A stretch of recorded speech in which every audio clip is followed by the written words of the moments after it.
Good morning, everyone, afternoon, or evening around the world. I'm your co host, Sus, and today I have our host, Billy, and we are joined by the one and only Trevin versus NFT or Trevin, a guy who built a name for himself as a big content creator on the Near Protocol and now in SUI.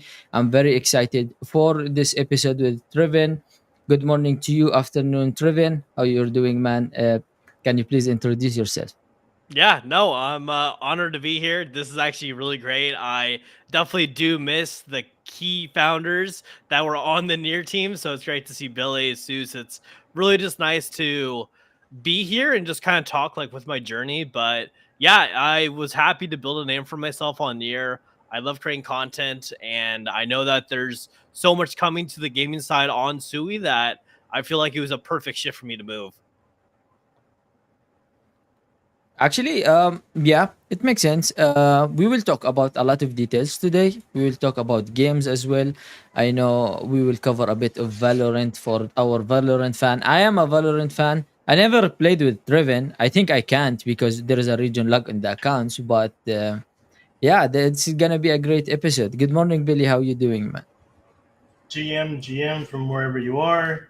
Thank you, Trevin, for coming on. Haven't spoken to you maybe in a month or so, but glad you came on and you're going to come and talk to us about gaming because we've been primarily focused on NDC stuff, Hmm. and I think everyone's getting tired of it a little bit. To be honest, I'm not gonna Mhm. lie. we're talking about NDC for an entire week, and we got another week ahead of us, but it's good to come back and pull it back and talk about some gaming stuff. So, um, real quick, just to open up the gates. Um, do you have any updates on Few and Far? I know they're gone. We know.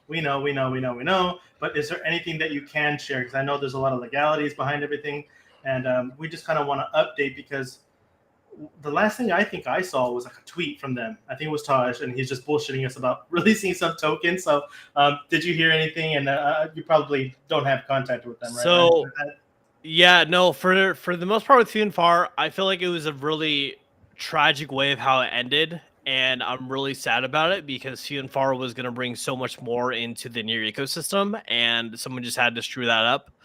But for the most part, I didn't have access to the Twitter anymore. Yeah, he's literally just bullshitting. There's no way he has a team behind him. He is literally being chased by people. So honestly, when like he was saying that he has a whole team working behind him, he doesn't. There's literally like everyone that was like on Few and Far literally technically got terminated in a way, because of funding wise. And literally, yeah, I left the Discord because basically there was nothing I could do.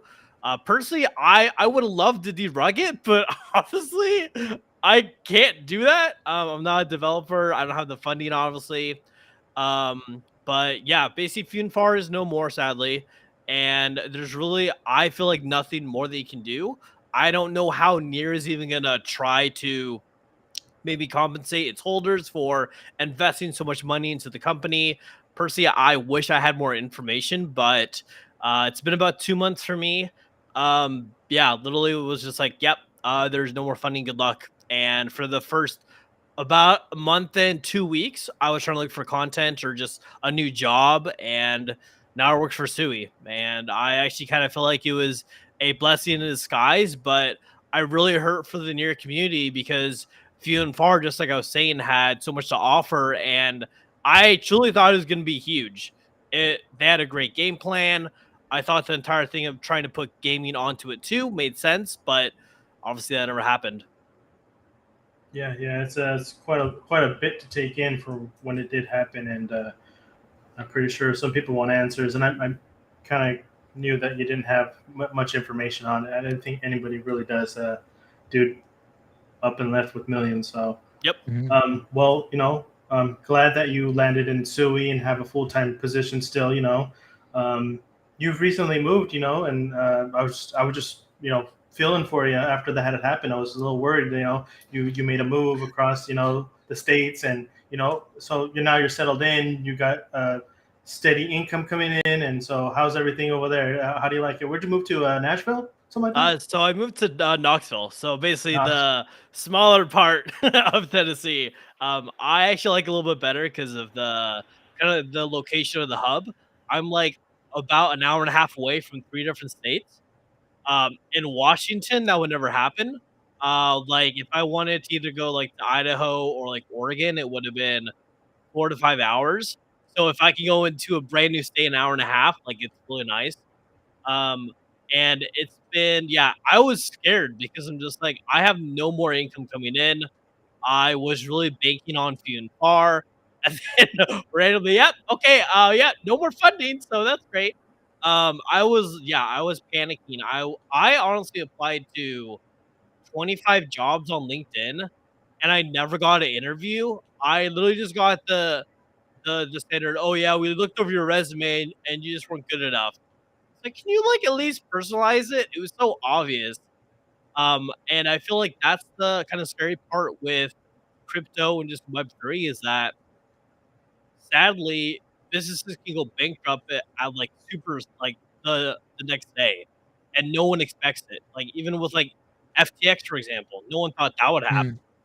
Mm, So like I do love being a part of Web3, but to make it your full time job is very difficult. And I was blessed like early on to get in early as a CM, learn what works, and then I really saw that content creation slash marketing was the major drive that wasn't being done. And I literally just took a like leap of faith and I pushed hard for that. And yeah, now I have a full time job on SUI, creating content. It's been really nice compared to support on Near, in my opinion. There's a lot more support on the SUI ecosystem for people that are trying to really just bring people together. Gaming will be huge on that platform too. There's just so much more. I feel like life behind kind of creatives and also people just excited for a new chain. And it's crazy because mainnet's only been live for less than 4 months, and we already have a collection which I'm a part of too called SUI Labs, which is basically kind of bringing the degens over in a way, but they're also showcasing like kind of fun too. And floor price is 130. So like we're already seeing those high numbers in volume. They also have really cool things called like questing. So instead of getting an airdrop like they're trying to do, they decided to go with a different route called Quest. So what it does is it actually gets you involved in the ecosystem. So you have one of their NFTs called a bull shark. What this mhm, NFT does is it basically grants you access into the questing system, and you're able to explore the ecosystem. So, for example, with the first quest, you basically played like little mini games. So you played a coin flip, which is DCU Labs. You played with a wallet, which is called Ethos, and they had like mini games there. And then for the second one, it was more the D side or a DeFi side. So you're able to basically like learn how to stake, how to borrow, how to lend, and you're able to get points. And you're able to, and the prize pool was over 5 mil in SUI. So there was a mhm. lot of SUI. So like the top like 1,000 people got 2,500 SUI, and then people that participated got like 9 to 10. So just participating got you more than what an airdrop did. And I think it's super smart because it also just shows people what people are building on SUI, plus also like getting interested in the technology side. And there's so many cool people that are joining. It's just like super fresh, just like I was saying. So there's just so much more coming for the ecosystem. And Questing 3, I think will focus more on the gaming side more, and that should hopefully drop in the next month or so. But it's brought in crazy volume, and it just really kind of like shows people that Sui's trying to bring back the whole community and just grow a fantastic blockchain. Yeah. Well, actually, the Sui bull shark, I had dropped one to my side. And speaking about airdrop, I do agree with you. This is like way better because in this way you educate your community, you let them interact with the blockchain. At the same time, you get rewarding. So it's learning as well. It's fun, and you earn from it. A lot of people give. Well, they really give Sui a really hard time for their criteria of their airdrop. I'll be Yeah. honest, I was from the lucky one who managed to participate, and I won in the thing they did in Discord, and I managed to buy like $45 Sui that I was worth around 2,500 or something, but many did not. And many of the airdrop people, and we both know that airdrop people are pretty massive, right? The airdrop community are huge. So I think Trevin fixing his idea, isn't it? Yeah, I think his headphones may have died. Yeah, Yep. yeah, yeah.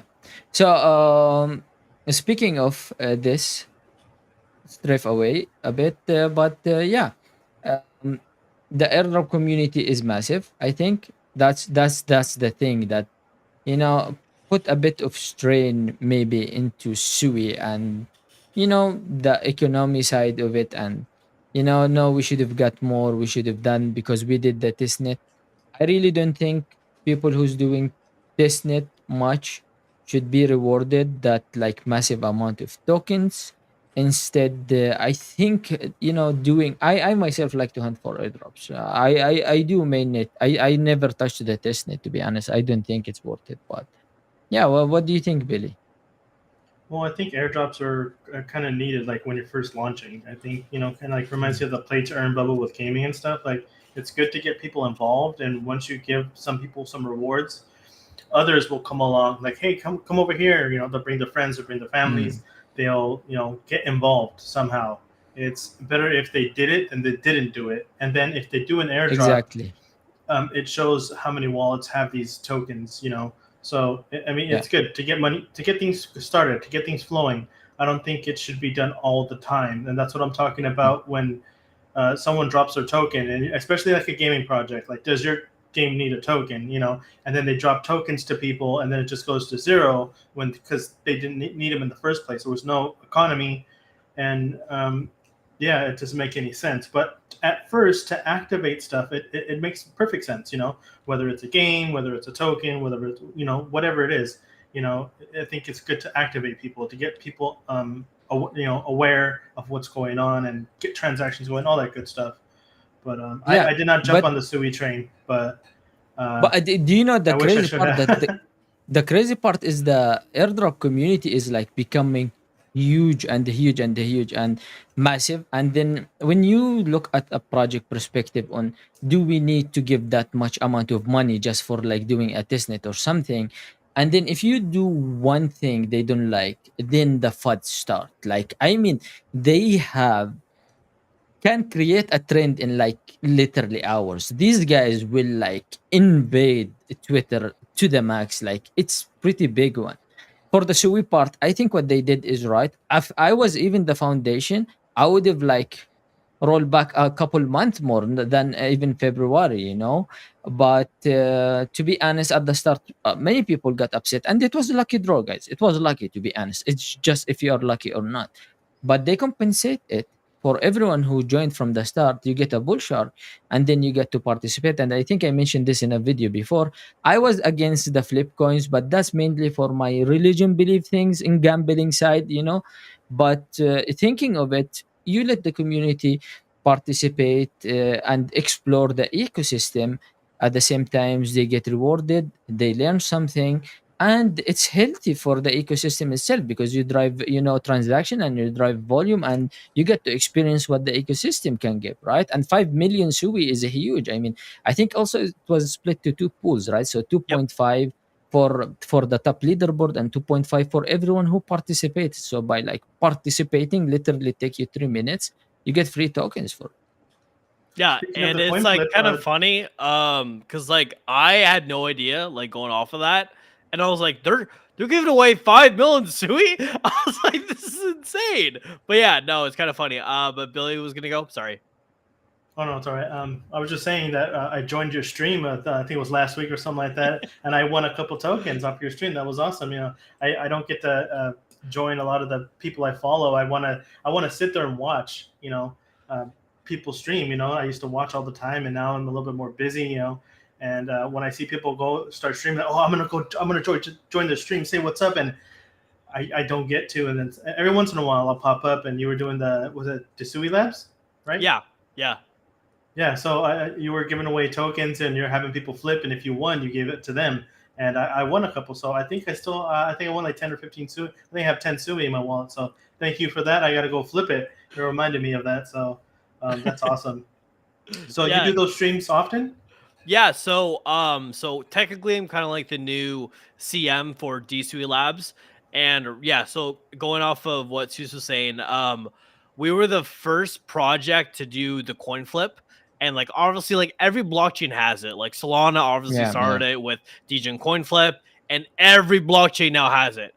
But it's yeah. really cool because with DSUI Labs, we're actually doing more. Like a lot of people don't know that we're working on a new secret kind of something that hasn't been done in Web3 called WinX. And I definitely highly suggest looking it up.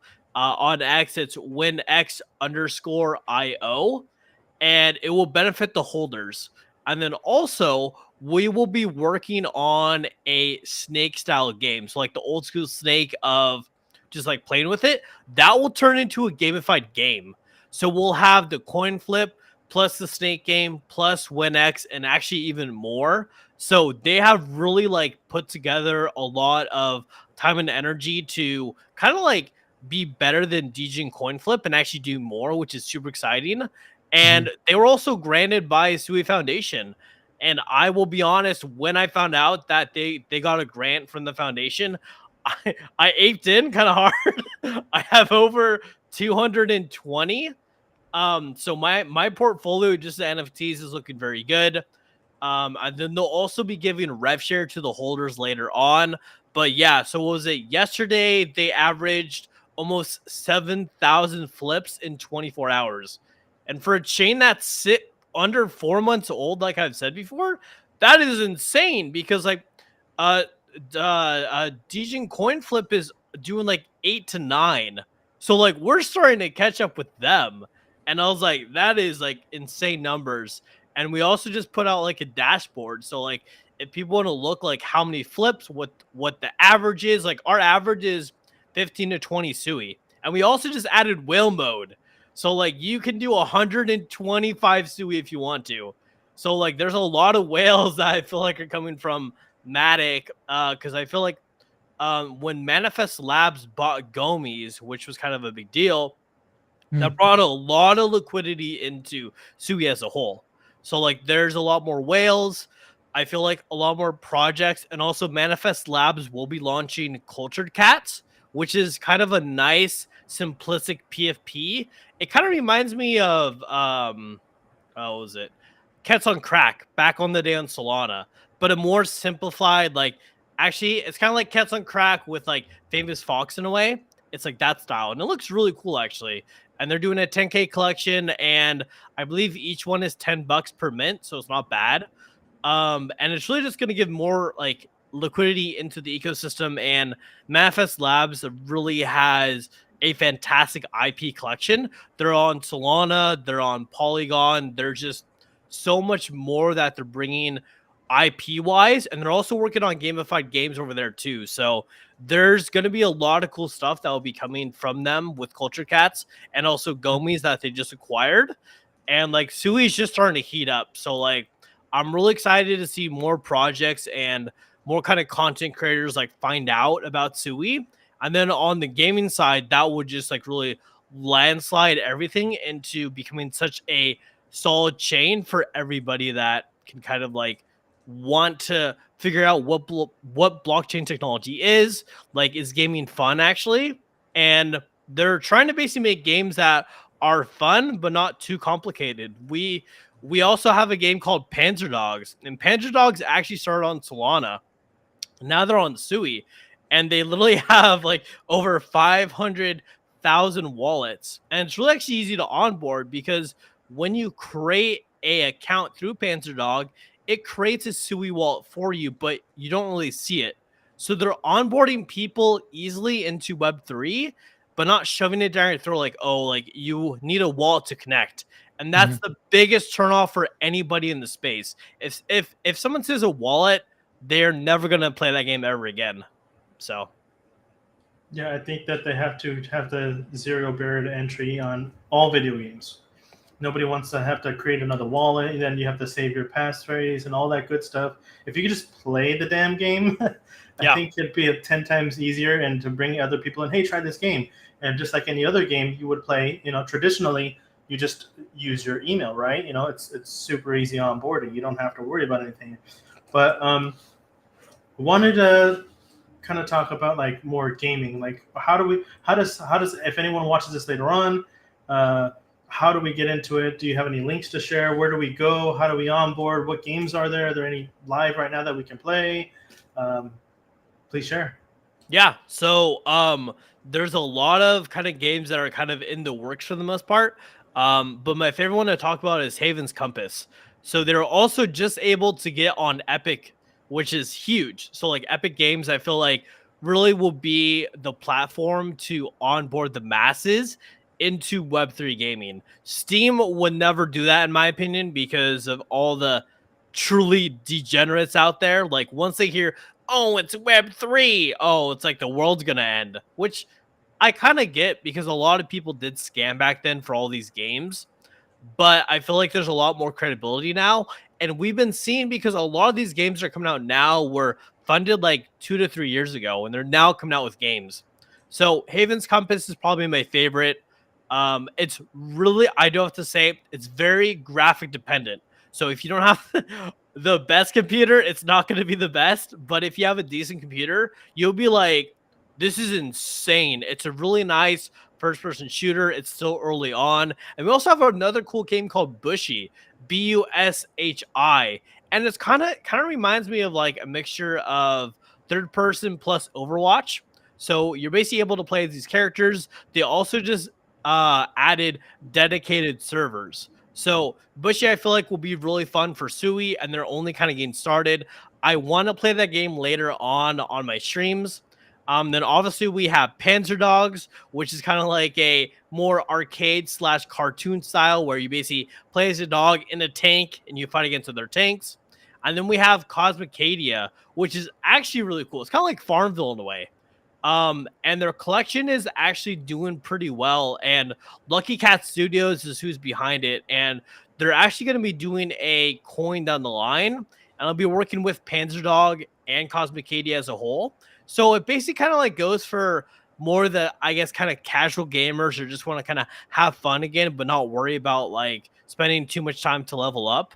But you do also like get perks for purchasing their battle pass, which is pretty cool. So like they're working hand in hand with basically Sui to kind of bring in more the casual gamers. And I know over time, more of the games that will come up on Sui will probably be more mobile friendly because I do believe that mobile games will also just boost more and more and more because it really acquires the Mhm. casual gamers that just want to just I don't know take 5 to 10 minutes or maybe like half an hour if they're like on break or something. If During a you wanna play a break, game. yeah. Yeah, so it's just like those are the perfect people to target, and I know Sui's looking at that, but there's just a lot of stuff coming. But I do recommend checking out Miston Labs. So Miston Labs is going to basically be the main people that will be helping to onboard more of the gaming side and also the higher people that will really push Sui to where it will be today.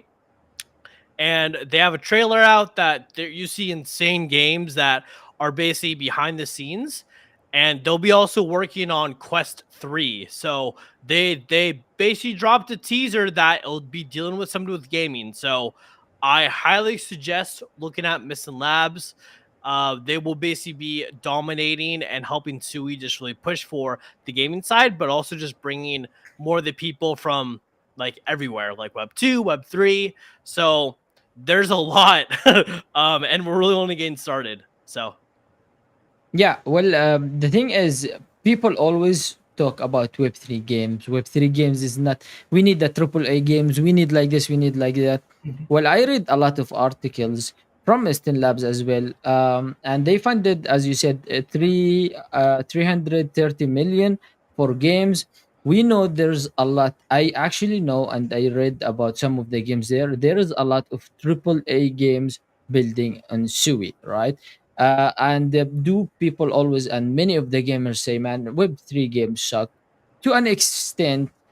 Many does, if you want to compare it to a Web2 games, right? But with that huge funding from the foundation itself to support building gamings, do you expect that Sui might drive a new era of Web3 games. Can we finally see Web3 games go par to par with the good games that we play in Web2? Yeah, I feel like we're actually gonna see a lot of what will actually be possible on the blockchain itself. And a key component of why I like SUI so much is the dynamic NFT side. Solana even struggles with this. With dynamic NFTs, they have the fastest metadata on any blockchain. So you're able to actually see the upgrade possibilities of basically taking an item and working on it like a battle pass, for example. So you're able to upgrade certain items. That's going to be possible on SUI. And like even like transaction wise, I did a swap, I think like a couple days ago, and it took like point 0.2, point 0.3 seconds to swap. I was like, this is even faster than Solana. I'm like, this is insane. And like gas is like 0.002. Like it's insane. And like it's great because it actually knows what the gas will be before it happens. It's not just gonna Yeah, like predict it and say, oh, actually it's more or it's gonna be less. It knows exactly what the gas is. I feel like that's what will really help with the side of just really gaming. And I know they're working with like I think it's called what is it? Run Legends. It's more for like the iOS side. So like it's like kind of move to earn, which is kind of cool. And I think it's also like great because we're also seeing like games kind of interact with more people in real life. So like I've always been a big fan of like working with creators to like move and like do exercise. And you're able to do that too on Sui. So like there's a lot of that is kind of cooking in the background, but I know they're gonna work with a lot of good AAA companies that are just waiting to kind of announce it that I just don't know about. I know they've done it on the Missing Labs Twitter or X. They showcased a lot of games, and like we don't even know mhm, half of those yet.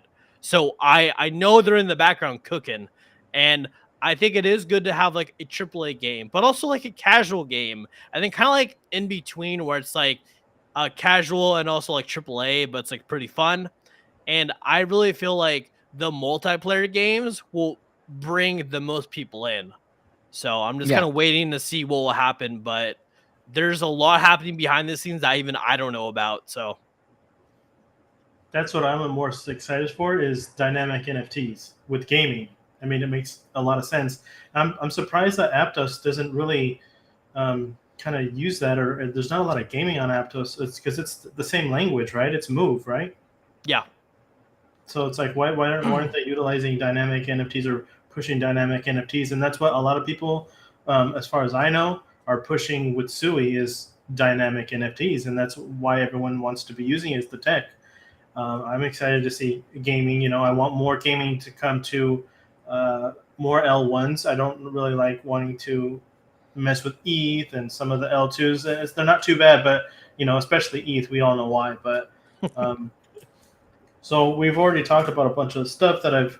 You're interviewing yourself. I love it. I love these podcasts where it's just so easy to talk to people. Um, yeah, man, you're answering all my questions. oh yeah, let's go As I easy said, this is mode. scrap the book and we'll go from there. Speaking of the language that Aptos and the Sui write, I do believe that I read an article that Mistin Lab did work on the Move language and actually improve it that made it a little bit faster than Aptos, right? yeah, So so it's kind of improved the They language. one upped them. yeah, so Yeah, so Misten has crazy engineers. They have people from like Google, FTX, even though I know that's kind of a bad rep, but some that actually help push them to where it is. And they have a lot of great employees that know exactly what a blockchain should look like. And they've been yeah, developing it for a while. So when Misten kind of came in and just improved Sui, also like they're literally just gonna dominate, and people just are not ready for it because they're going to be making crazy connections. I know mhm, insane partnerships are just in the pipeline and they're waiting to show because they have even teased on their Twitter that oh something crazy is happening that's coming with Sui, and they just did like a general like gaming side. Oh man, I don't know what it is, but I know it's gonna be good because like everything that they push out is just amazing. Like it's just gonna be a fantastic blockchain. I feel like for casual gamers, for people that want like really dedicated games, or just want like a new blockchain to kind of be a part of. And I think it's really cool because they've also already like pushed forward to like no one can touch your royalties on your NFTs. So with their kiosk, they've already like basically did coding, so no marketplace can screw you over and say, yeah, actually, you know what? We're gonna just take your royalties away, like Magic Eden, OpenSea did. You will not see that on SUI. So, and what I'm looking forward to is more of kind of the creatives that are able to kind of monetize either like video or like photography, for example, and I know that will slowly start to become a trend too. I would love to basically have like a collection for myself, since I am also a photographer of just crazy pictures that I love that I just want to share with the community, to actually have a collection and just like really just show people that it's really easy to set up. Your royalties are protected so no one can screw you over. And there's just a lot of just great things that are popping up. And yeah, it's kind of only getting started. So Well, you there's have a a lot of good insight, to be honest. But yeah, I'm excited to see what can get. I myself am a competitive gamer. Billy have some competitiveness, a little bit on him, a little bit. It depends on his mood, But I love FPS game. I play FPS game basically a lot. Overwatch, played over 25,000 hour of the game. I created my own team. I competed. We almost secure a partnership. We even beated global esport at one point. But yeah, I mean, I played a lot of competitive. I'm a sweaty. Do you know when someone say you're sweaty? I'm literally sweaty. he's I'm Mr. the Sweat. I am the definition of a sweaty gamer. I mean, if I lock in, I lock in. One time I disappeared for 5 days, and Billy was like, Where the fuck are you?" And I was like, "I've been playing Farflight, man. Congrats me. I got the highest rank in 5 days. So I have literally disappeared. I locked in. So I love to play for competitive. I do like to play chill games, especially if you are playing with friends. And mobile games is like a great entryway for many people because you attract the old, the young, people who's in a job break, people who's don't or can't afford to buy a PC, but they do spend in a phone because a phone is like multi-use more than a PC. So people tend, to spend more on in a phone and get something with a nice camera, fast phone, and play some games on it. And it's all in one device, right? So at mobile game is gonna be a great way. And there is a lot of sweaty mobile gamers, guys. I'm not kidding. In the Philippines, these motherfuckers are sweaty as fuck, man. The phone is like, for fuck's sake, leave me alone. I wanna take a rest. So especially in Where's mobile. Sousa at? You're gonna walk into Sousa's room and it's gonna be dark and he's gonna be pale and he's just gonna go. You know what's crazy? Before, all my friends are telling me, "Hey, Sus, let's play Mobile Legend." And I used to make fun at mobile games. I say, "You guys, mobile games, don't you call yourself a fucking games?" I used to make fun at them. I played Mobile Legend for like 4 months. I did not touch my PC. I've been in my phone day and night. At the one point, I reached top 12 player in the Philippines with my hero. I reached a global rank of 34.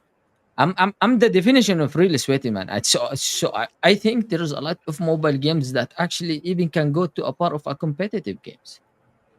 It could. It could. A lot of the Yeah, players, the player base in the entire world, you think about it, I think it's over 50% of the gamers are mobile. yeah, and there is some there is esports in mobile games. There is like Mobile Legend. There is the LOL Raft, I believe. Call of Duty Mobile, massive fan base on it. Even PUBG Mobile at one point invaded half of the world of population of gamers. I know people playing PUBG Mobile emulator on a PC. Like, dude, what the fuck, man? PUBG PC is pretty there and Steam is pretty good. But yeah, there's some people for them. Well, the advancement of technology has a factor in that too. You think about it, you can have basically a laptop or on a tablet even. Like you can be playing these games and it's a 10-inch, 15-inch screen. Whatever, however big you can get that tablet to be, it's mobile. Yeah, yeah. But we're kind of running up on the hour. Not sure how much time Trevor has, but I wanted to play this little game that we play with everybody. It's called Pump, Dump, and Hodl. Who are you pumping? Who are you dumping? And who are you hodling? Doesn't matter what chain it is. Go. Wait, it And you was can't wait. You cannot put the few and far collection in there. It's this one is it's dead It's a already. Okay, given. so don't think of it. Yeah, because you remember when you were a little kid, you play the game. Who would you marry? Who would you date? And who would you kill? And you find oh yeah. So we're doing it with NFTs, and we're calling pump, dump, and hodl. So basically, who are you pumping? Who are you dumping? And what collection are you hodling? huddling. What do you mean, like Hodling, holding, holding on. Sorry. Okay, I thought Hodl. that's what it was, but I wasn't sure. Gotcha. Yeah, Okay, hodl, hodl. so I would say probably I'm just gonna shill DSUI Labs. I think they're gonna be the best pump out there. I could easily see them going to 500 SUI. Not even gonna lie, they're offering way more to the supporters. Plus, they're doing rev share. Plus, they're like working on like more games. When X is gonna be really huge. And just more after that. I would say probably dump wise. Jeez. You're under crossfire now. I don't even It, it really could get know. spicy. I would say probably like Secret Skellies. Because there's just, I don't know, like I thought that they're gonna do a lot in year, and then they kind of just dipped, I feel like. And like now the floor price is like next to nothing, like no one's buying them anymore. But I also feel like that's kind of like the whole near ecosystem right now. Like there's nothing crazy pumping except like Moonshot, and that's really about it. So I don't see anything else. But yeah, I obviously would have said few and far because those little greedy sons of biscuits. But I would say probably hold wise would probably the bull sharks because those will just benefit you like till forever because I know they're gonna keep coming out with more questing and just more ways to earn sui. So I feel like if you can buy and just hold bull sharks, your life will be great because there's always like a price drop when the quest ends. So you can scoop up a lot. I have over 50 now. So I was able to scoop up when they're 6 sui and now they're almost 10.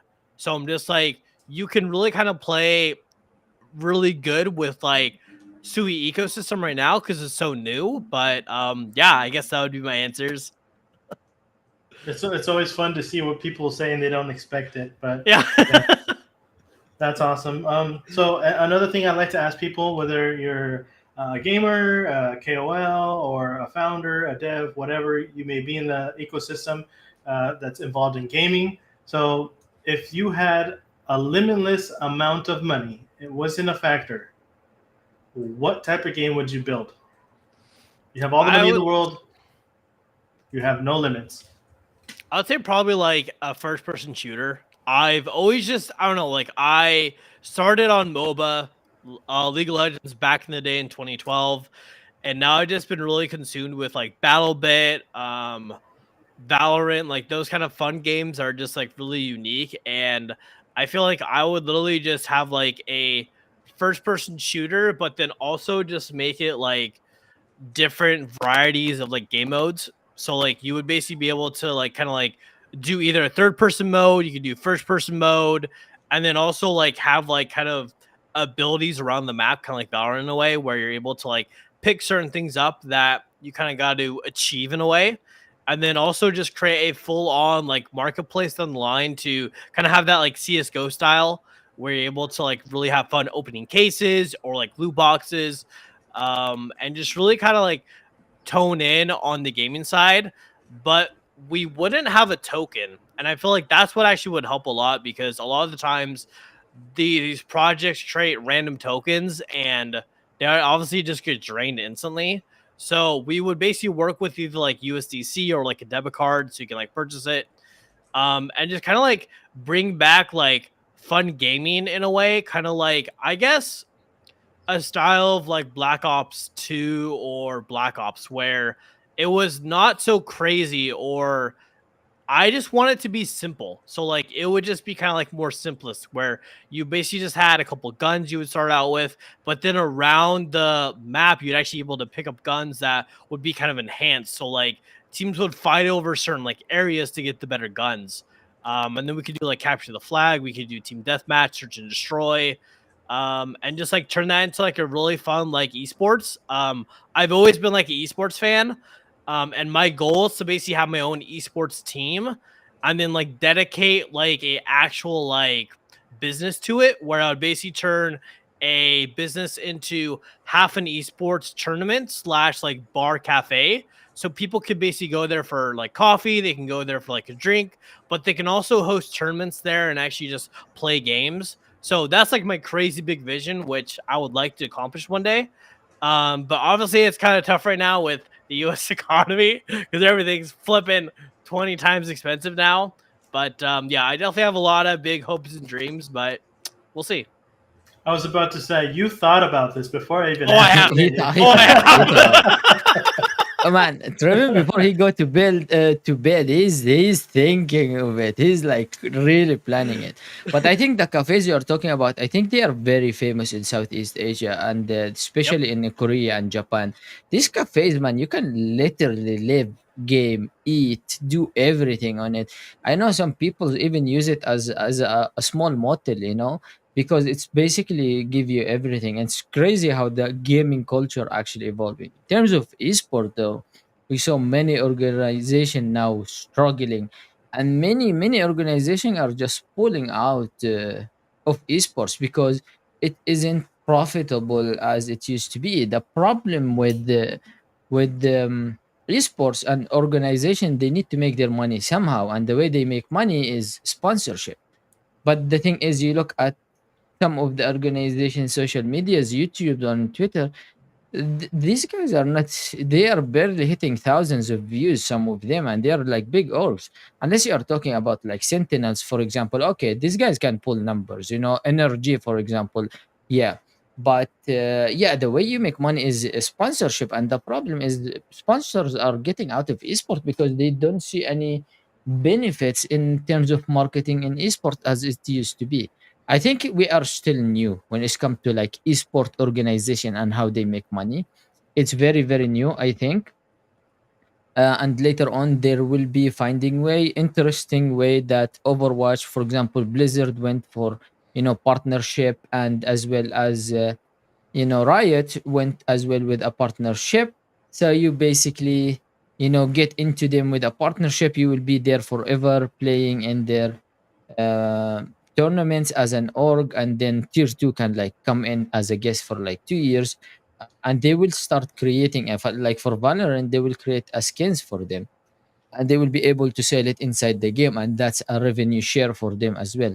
I believe they will get revenue share from like views and stuff like this. But I mean, FaZe Clan token, I think FaZe Clan stocks went all the way down. Was it FaZe Clan Yes. Yep. with the, yeah, I'm and sorry. It then, was so funny to watch.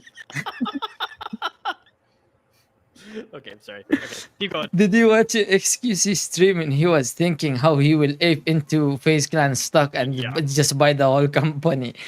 And yeah, man, I don't know. TSM is going out of Valorant basically, and some other, like, there's some big organization where like we are out. But talking about some other organization that they have insane amount of funding, for example, G2, Bleed Esport, these guys are like have insane amount of funding, and the problem is player salaries are just getting higher and higher and higher, Yep. and the organization income is just like this little tiny bit. And I think Sentinel now propose a subscription of $5 to support the org because they can't keep up with the salaries. So I didn't know. What do you guys think of esport thing? I love esport, but I really love it. It's not sustainable business model so far. And I feel like that's where we're really lacking. And yeah, because like G2, so if you guys aren't familiar with the Valorant esports scene, G2 has always been a crazy contender. Carlos Yeah, did a fantastic job at building it. I'm sad he got canceled for being with Andrew Tate because you can't be with anybody now because man, he, heaven he he forbid. shouldn't take that picture, man. He should not. I'm just like, yeah, it was a little too far at the time because everything was heated. But I'm just like, it's crazy how you can get canceled for a single picture with somebody. But I agree that it's just not sustainable. Like, inflation is real on esports and NA. Mhm, mhm. Like G2 was talking about 35 to $40,000 a month for every Yeah, single player. massive salaries. Yeah, Like how are you supposed to afford that? And like obviously Riot doesn't give you that much things, but I feel like what they could really do is to give profits back to the organization skin wise, just like you were saying, create custom skins and actually give them the revenue from it. Like give them like yeah. 95%, because Riot's already making bank off of skin wise. And that's Oh another thing god, they are why making a I lot. hate with like how people are so pissed about Web3. If you buy a Valorant skin, you can't resell it. You literally just have to hold on to your account and you have to wait till somebody either buys you out, and you really don't get much worth. At least CS has a marketplace on Steam that you could like sell a skin, but then after that, you don't know if you're either going to be in profit or loss. And with the whole case opening thing, like obviously that's a huge gamble. There's like a 1% chance you'll get a knife. There's like a 5% chance you'll get a skin over $5, and they're dropping like 350 to like almost $5 on keys. So I'm just like, Mm. if you're able to really kind of push for more assets to be in games for companies or organizations to work with, I feel like that will really help with bringing in more revenue so more people want to get into esports. But then when they see players making 40,000 a month and you have 5 players plus reserve players, you have to be like almost $1 billion company to survive for a couple years, because also just like a slot like to like get into it is like over 1 million. So I'm just like, Yeah, it's so expensive. And I feel like once I I personally feel like we really just need to cut back on how many events we're hosting, or really just create a better plan of helping organizations get that funding, but also help them get revenue back. Because obviously, if they're not getting revenue back, they're gonna basically kind of go dip kaput. out. And like that's what happened with Evil Geniuses. But Evil Geniuses played it bad. So if you guys didn't Man, know, Evil Geniuses basically won the biggest tournament in Valorant, which was Champs. And basically, after a little bit, they decided to drop their entire roster. They're like, you know what? Screw it. Goodbye. So, and the worst part is, I can't believe they did this. They were asking people to get a buyout to buy them from their basically from EG. Plus, if players on EG stay with EG, they get a crazy cut like out. massive like pay cut. So like you either have to like beg to go on a different team, or you're gonna get a crazy pay cut. And I know they obviously have some money, or they could have worked with it better. Even if they didn't have the money, you don't do that to your players. You don't just say, yeah, Mm. sorry, you're gonna have a crazy massive like pay cut, or basically have a buyout on their head.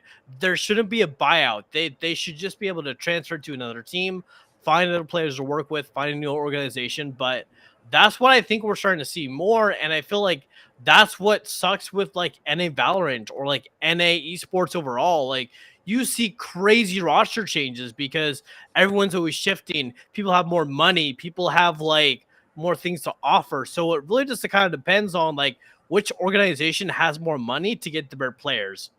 So Well, the thing with Evil Geniuses, I mean, I don't think the org have money, man. Because if you mm, remember when they made partnership, they only brought two player, which was Ethan, which they got it from 100 Thieves for pretty cheap. I mean, they said it cost them a bit, and BCJ when they get it from Exit, right? And then that's the only players they got, and the only org that they didn't make any changes, and they went like big losses in the start of the season. I mean, they qualify to champ and Tokyo event literally by luck, because the team that won zero games actually won one final game against 100 Thieves, and they actually managed to get to Tokyo. And from there, the Evil Geniuses team from the starts were heavily criticized from the community. People were shit talking them left yeah. and right, making fun of them. They are the meme of Valorant.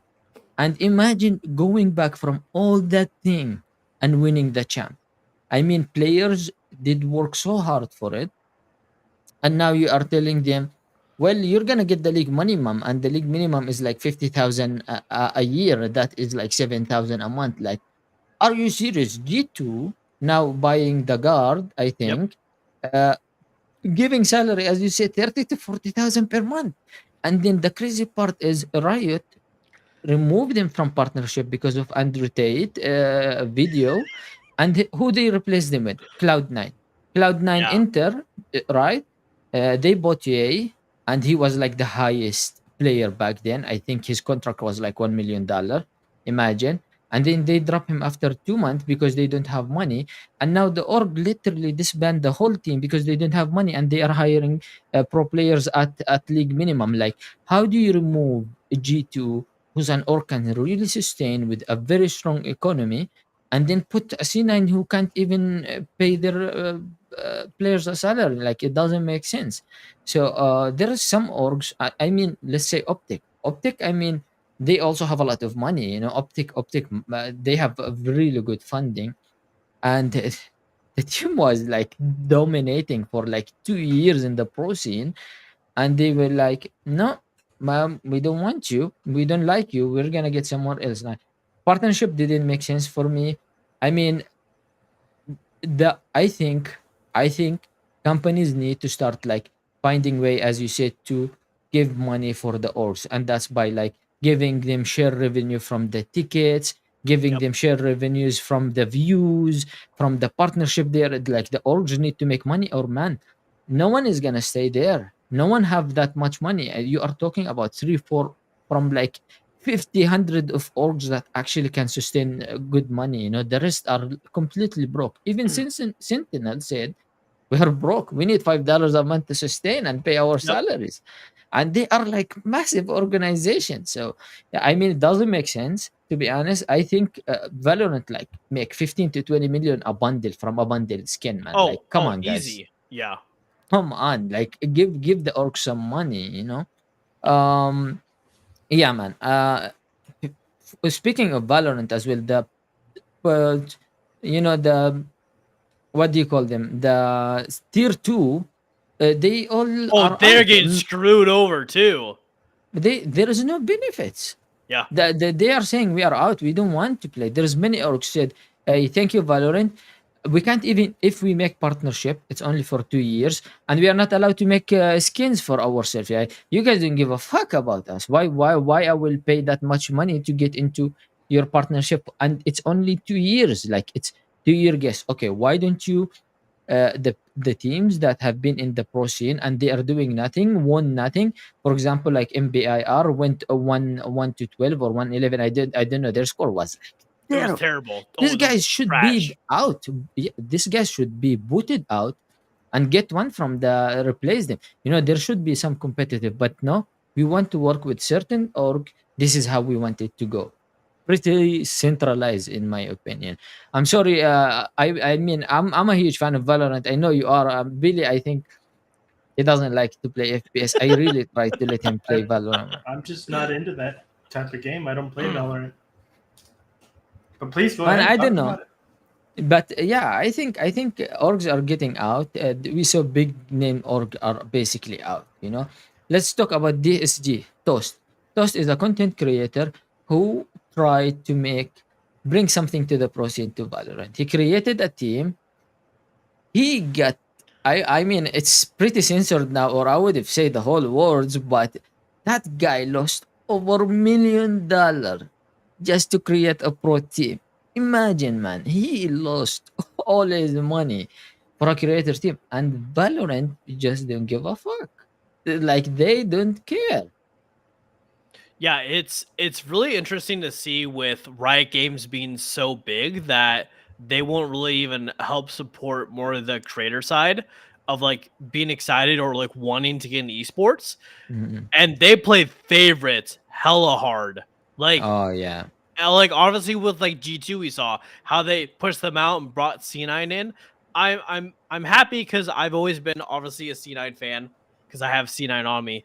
But I am really just annoyed how they can't like really cap certain contracts or like pay wise.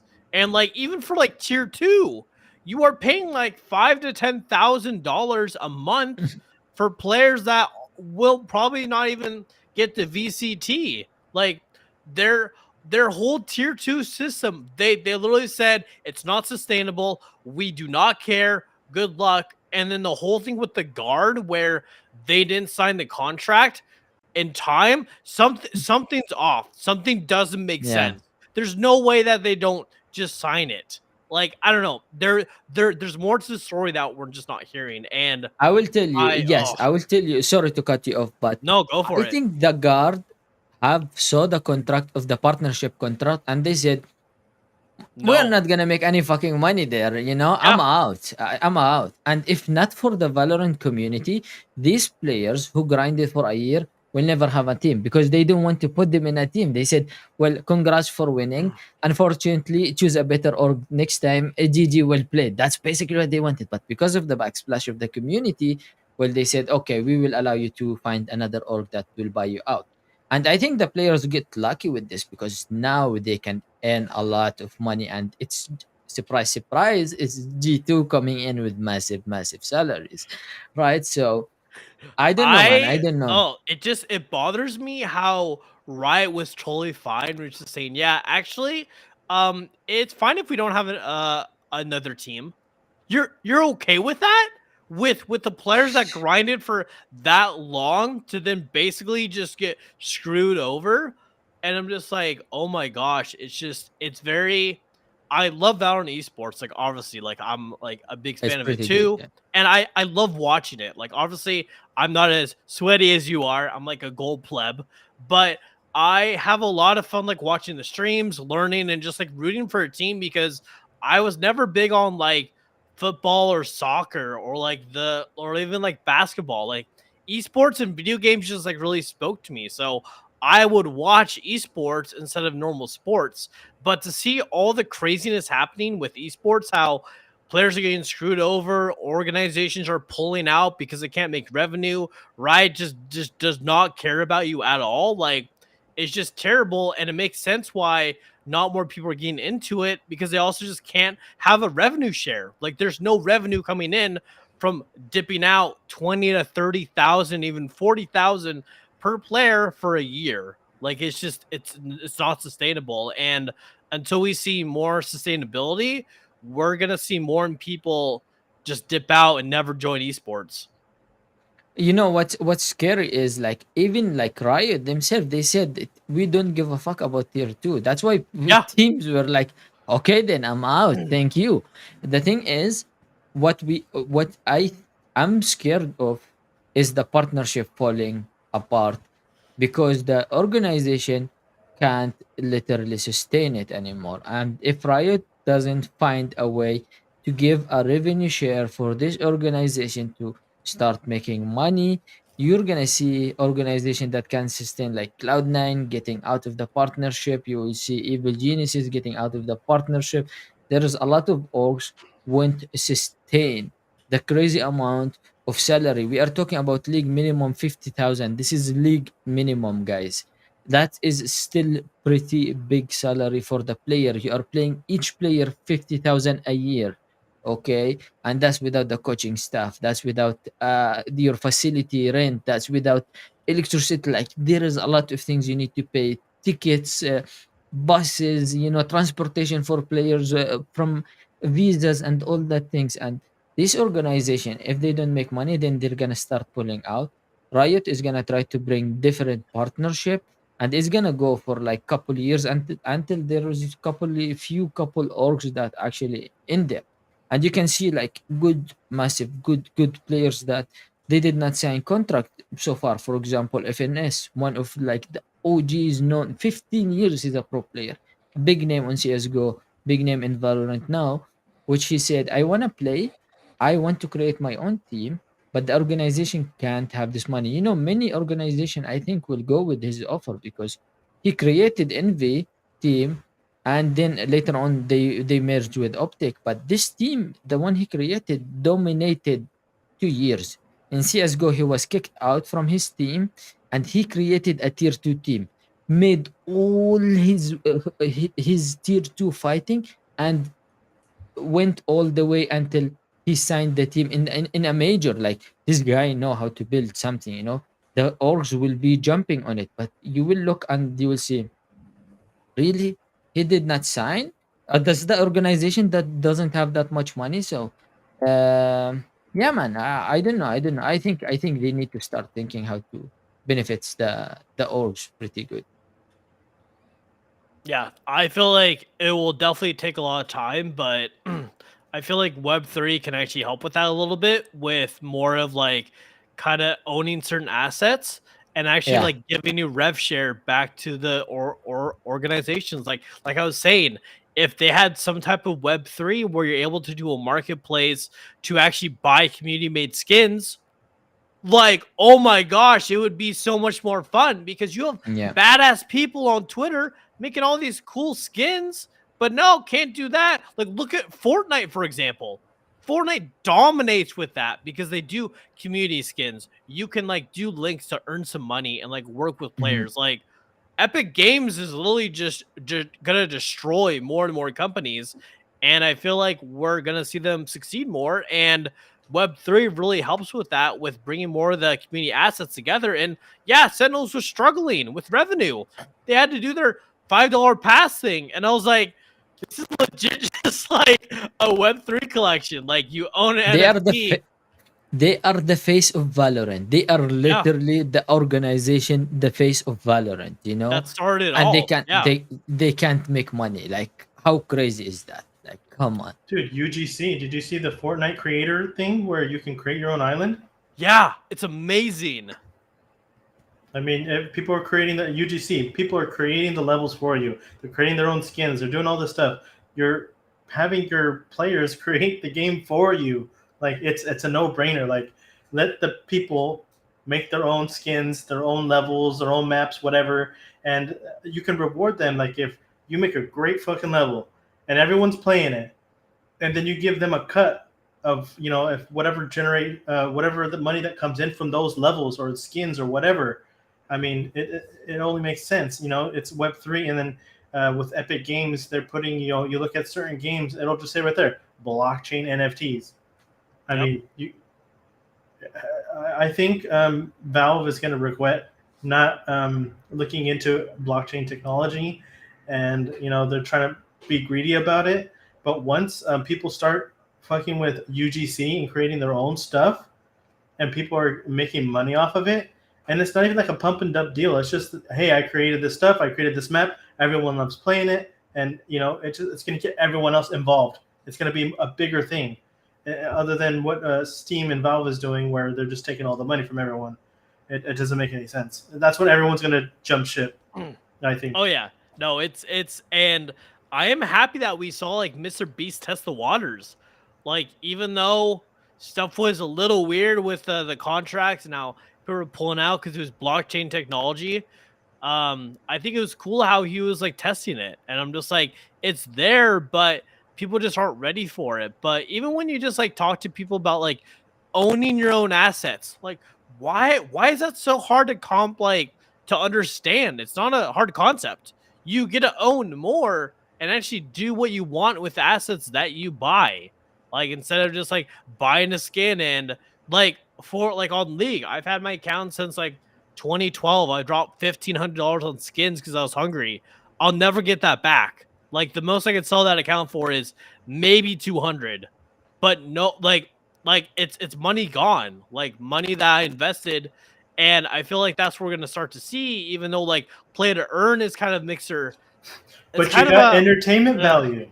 yeah, so I'm just like, there's so much that like it's gonna take a while, but once we start to see the benefits of Web3 to own your assets and you can do more of what you want with it, and also just bring in like creators because just like you're saying, create a program, you create custom skins, you turn that into an NFT marketplace, you will be big chillin'. The community will love you more. You get experience, and also like it's funny because if Valorant just added team skin games or like skins, oh my gosh, it would be like exciting because then you could have like a Vandal with a 100 Thieves like logo on it, kind of like what CS does, or just even have like customized of like agents that have certain traits like Phoenix. You can have a custom Phoenix UI that generates with 100 thieves. Like, who doesn't Sprays want to as have well. that? Yeah, even Mhm. sprays. I'm like, Sprays there's is so gonna much be massive. Riot can do, and they're just saying, nah, screw it. We'll just do whatever we Finisher want. as well. Finisher. Imagine a finisher A of a finisher. team Oh, logo. Oh, that's so gonna be cool. so good. Like Yeah. it literally helps everybody. You're And promoting the brand, you're making money for the organization, you're getting more people involved in esports. Like, why don't you do it? I don't know why it's such a big deal.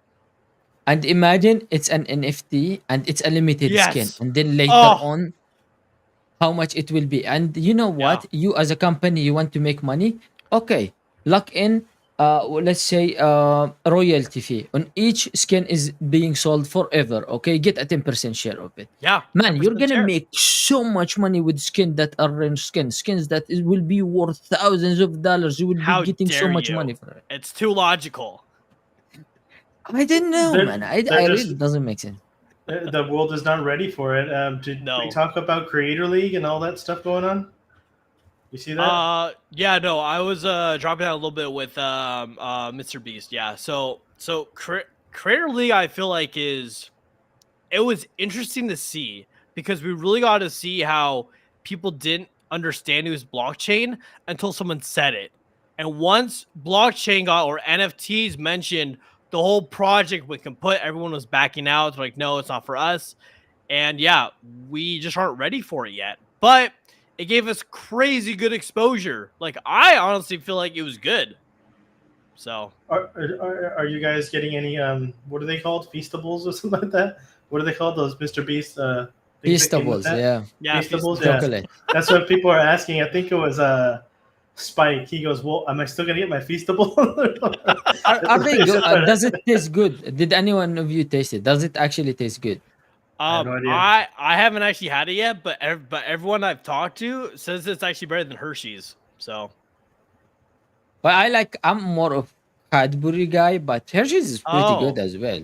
okay okay I love Cadbury, man. I No, see. well, the thing is, it wasn't NFTs. Like, if anything, if no Yeah, it tokens are wasn't even going an in your, NFT.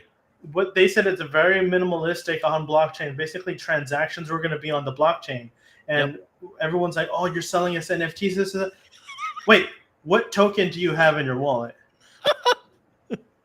So it just kind of blew up where they're just like blockchain technology. Nope, nope, nope, nope, nope. They Yeah. don't want to fuck with it. So it's just like it kind of blew Well, up I in will my tell you opinion. why. I think the thing with blockchain technology, people always connect it to like crypto and I connected to think it's like just a hard tokens no. and Yeah. and stuff like this, you know. But blockchain technology is way more than, you know, tokens and crypto. Like the technology itself can like be, you know, beneficial way more than what it is. It's a security, it's a better and faster transaction and more secure than bank system, you know. So even if you like, there is a lot into the tech than what people think. I think we are still early.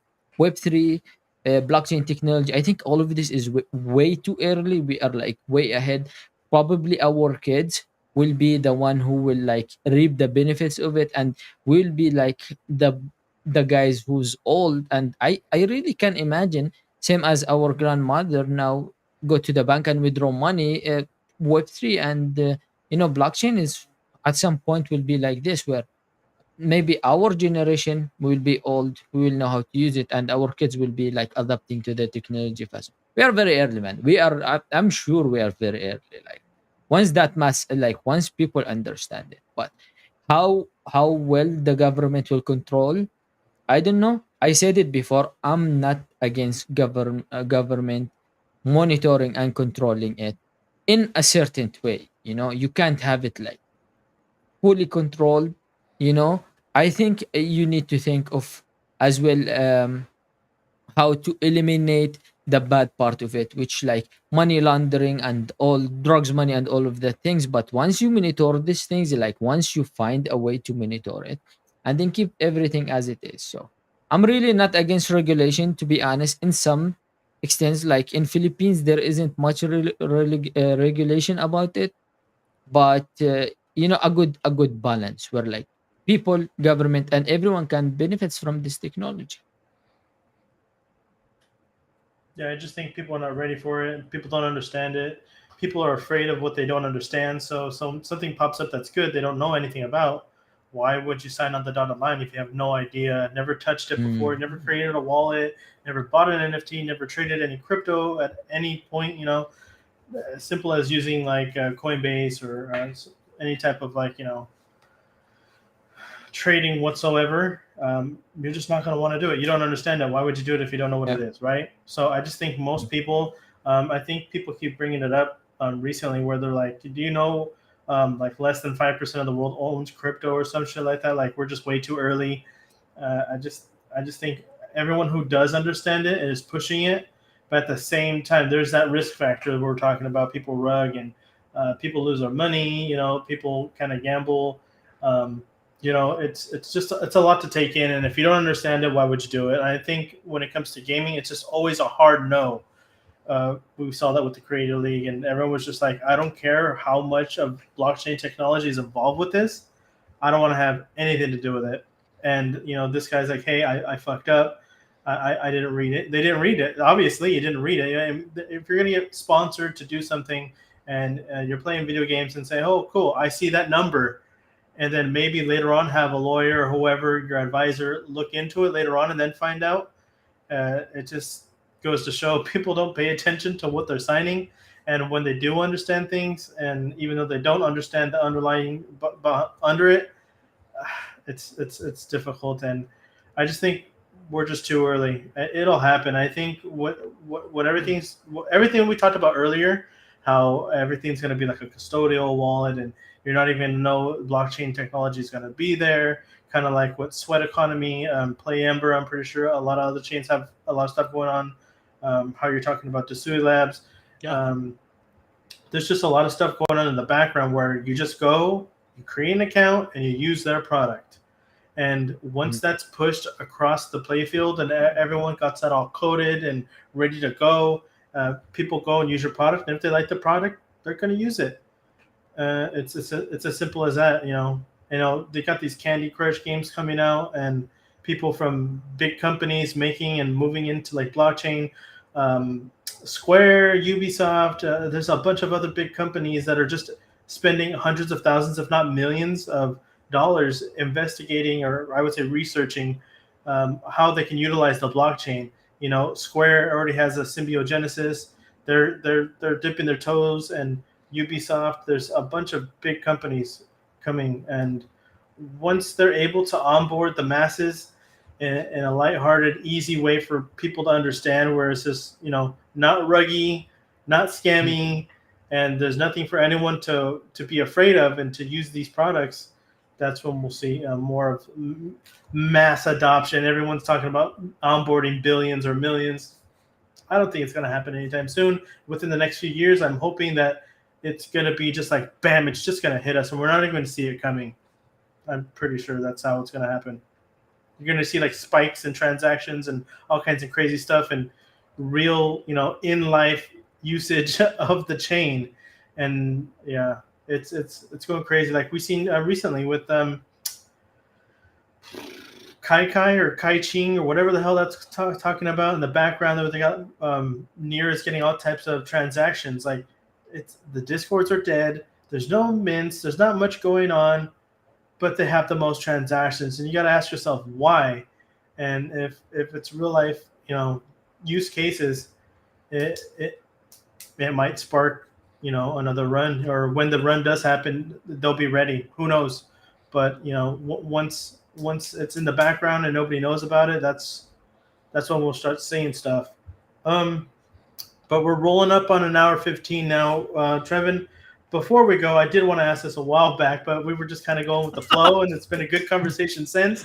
But I don't think I've heard you talk about how you got into video games, like when you were growing up.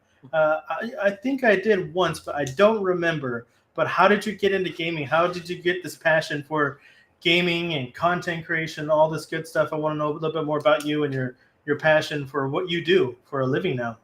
Yeah, no, for sure. Gaming's definitely been interesting. Um, Basically, never grew up really with my dad or my parents being huge gamers. And I think what actually started was actually kind of YouTube. So YouTube was like really popular back when I was a kid, and I was like, wow, people are like playing these video games, and then I was like, oh, there's this thing called Twitch. Oh, it was actually Justin.tv. And all these like things were popping up, and I was like, oh, this looks interesting. Like I always felt I had a knack for gaming. And then I always like played Hot Wheels. So like there was like an old Hot Wheel game that I played on my PC, and that I feel like was like the first time I'm like, wow, I'm actually kind of addicted. I was playing quite a bit of hours on this game playing Hot Wheels.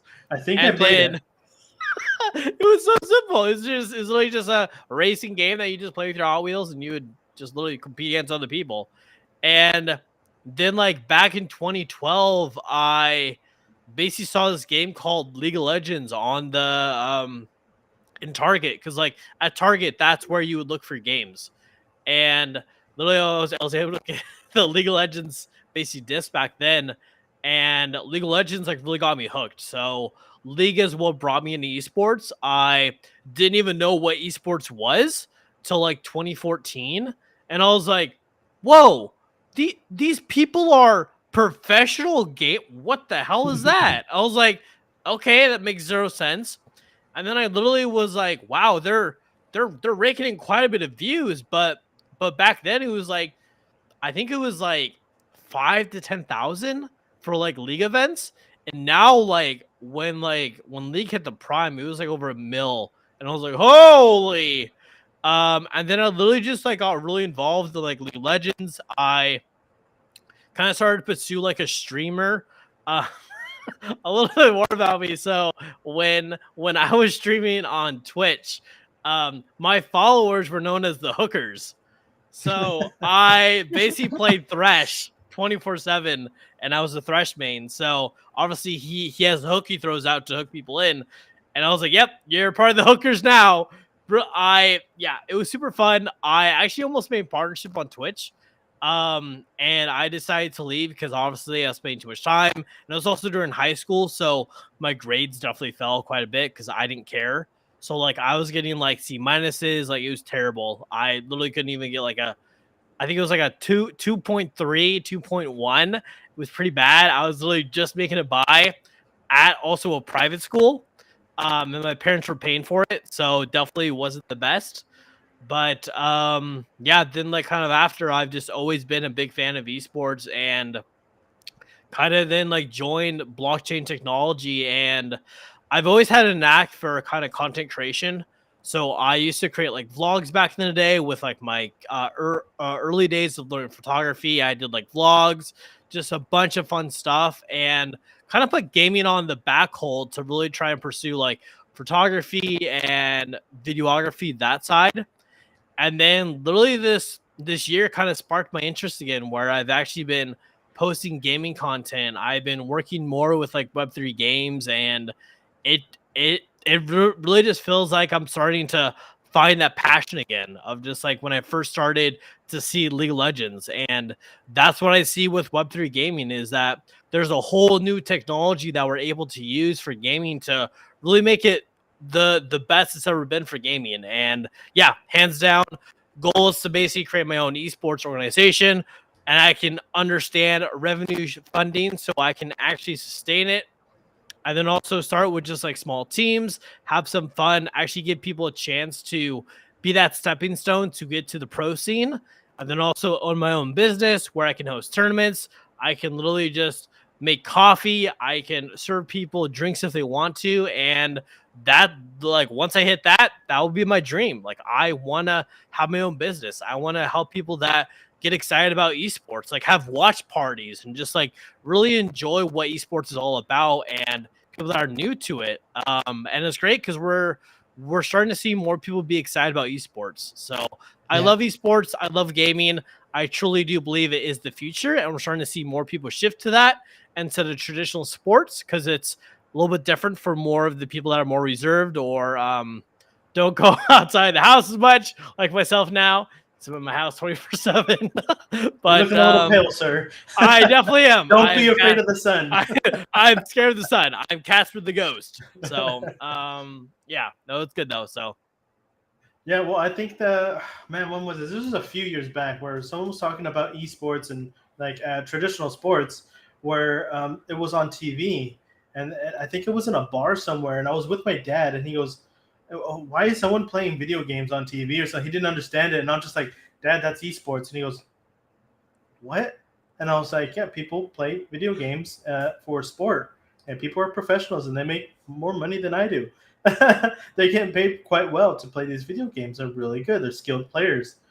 And he was just like, "Well, what?" And I was like, "Okay, there's teams, and we get a team of 4 or 5 people, depending on the game, and they go against the other team, and they try to kill the other team, and they shoot each other.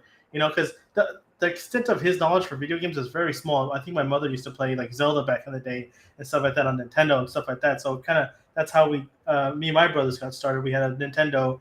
I was too young to play at the time, but that's how I started. Anyways, she played video games. She understands video games. I think she plays mobile too. But my dad, like back in the day, like the only thing I've never even seen him. I don't remember, but I hear stories of him playing like Top Gun back in the day on Nintendo. So he was playing, and it's very similar to, if you don't know what Top Gun is, it's like Ace Combat. So he was flying around in a jet fighter plane, shooting people, like, and you have to land it, and I think you have to take off and stuff like that. So that's, I think, is anything that I've ever heard of him playing video games. That's it. So when we were at the bar, we were having a drink, and he just couldn't understand us. And then I was like, "Okay, Dad, just watch it for a little while." And he goes, "Yep. I don't like it. Can we change it to football or basketball or something like that, baseball?" And I was just like, "Oh, okay, well, And it was funny. Right before we got a hold of the bartender, they were talking about esports and how it's the next big thing, and it's going to be played like on at least one of the TVs that are in a bar. And nice. Yeah, well, I think it's just going to keep going. And these days, it's not like the one TV in the bar. Now if you go to a bar, there's 10, 20, there's TVs all over the place. So one of them's got to be dedicated to esports, right? So anyways, in between the matches, they were talking about how esports is growing, that it's going to be a staple in sports. It's going to be just like, on any other one of the sports. People are going to be interested in. They're going to be betting on it. It's just going to be the next big thing for sports and entertainment. And he couldn't grasp it. And this was a while back. This was probably like 5-10 years ago. I don't know, when it just kind of started getting big. So now these days, I don't go to bars too much often these days, but I wouldn't be surprised if there was like events or watch parties and stuff like that at your local bar or something like that, or maybe even something dedicated to games. That'd be a good idea, to start up a bar and have it, gaming, how do you say, focused, and like have the environment. Like I seen something in Hollywood. It's aimed towards like Beetlejuice, called the Beetle House or something like that, and it's just all spooky shit, and it's like Nightmare Before. What's his name? The guy from Nightmare Before Christmas. He does Edward Scissorhands. Johnny Depp. No, Tim Burton, the director. The director. It's a Tim Burton, I think. Yeah. No, you're right. Something like that. But he does all that spooky stuff. But anyways, they have a bar that's dedicated. There's people that dress up and go, and I could see that, like, maybe people doing cosplay or something like that with video games, and going, hanging out and having a drink or something like that. And then watching esports, betting and all that good stuff. Like that'd be an idea for the future. Start up a bar. It's actually kind of cool. So like we actually have that in Knoxville already. So like there is a bar that literally is like half arcades, and the other side is a bar with TVs of streams. So there's Twitch streamers, there's esports, and that's all it is. So it's really just a bunch of gamers, and it's basically full almost every night. So like there's a market for it. I went and it was like fully full, so I wasn't able to like go there. But yeah, I'm like, it's there. People just are not ready to understand that it's a growing market. I'm ready. I know. Give me the address. I don't know. Like it's really cool. Like I walked in, I was like, this is exactly what I would want to do with my friends. We could go have a drink, watch some esports, watch someone streaming, play some arcade games if you want to.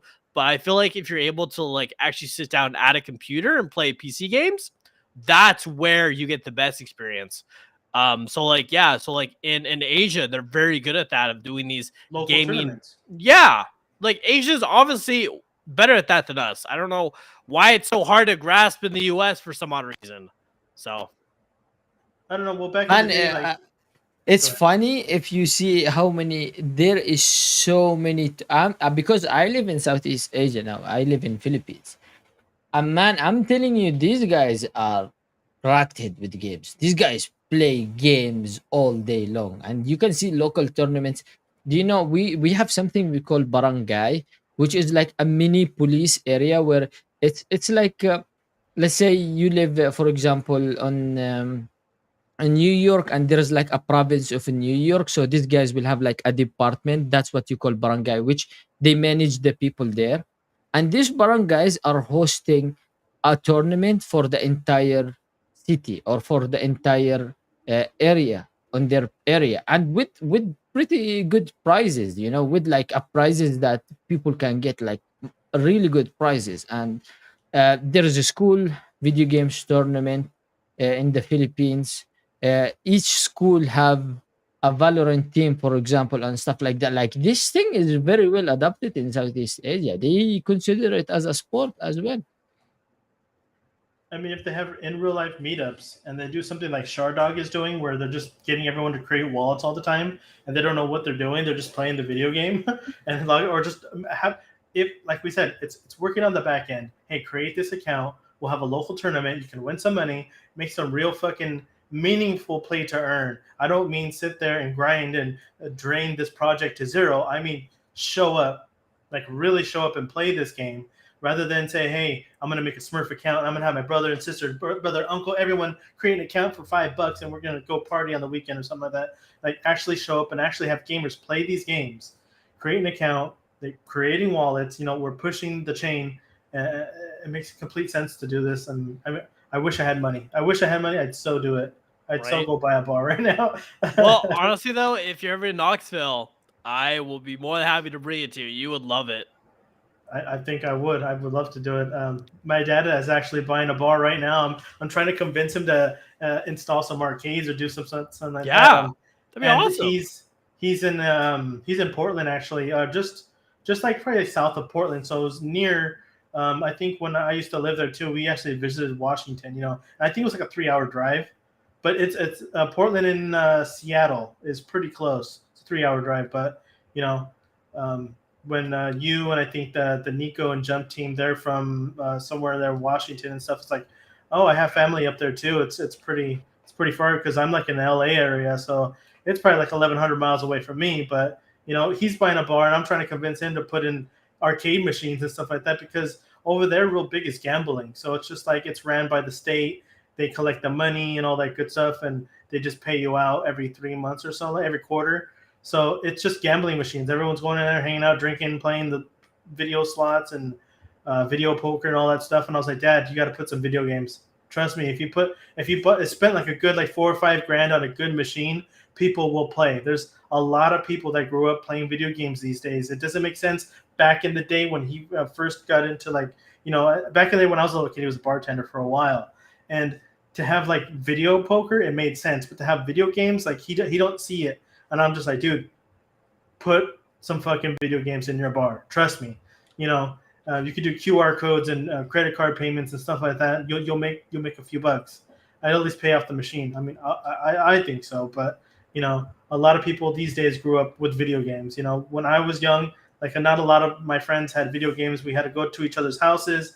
You know, if you had a Super Nintendo or a Sega or whatever, your parents could really afford it. They were very expensive back then, even though like a game would cost $30-$40 back in the 90s. You know, $30-$40 is a lot of money. You think about $60-$70 these days, it's not as much money as it was back then.